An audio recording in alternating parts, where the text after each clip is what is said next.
தமிழ் பஞ்சாங்கம் June 16 2025 ஆனி 2 திங்கட்கிழமை. நட்சத்திரம் அதிகாலை 12:59 வரை திருவோணம், பின்னர் அவிட்டம்.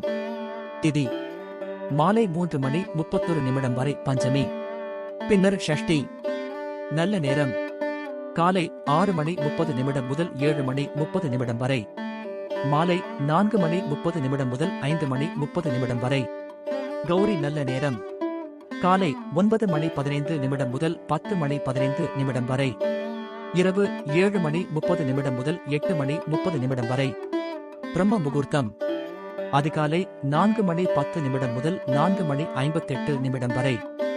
ராகு காலம் காலை 7:22 முதல் 8:58 வரை. யமகண்டம் பகல் 10:33 முதல் 12:09 வரை. குளிகை பகல் 1:45 முதல் 3:20 வரை. சந்திராஷ்டமம் புனர்பூசம் பூசம். நன்றி, வணக்கம்.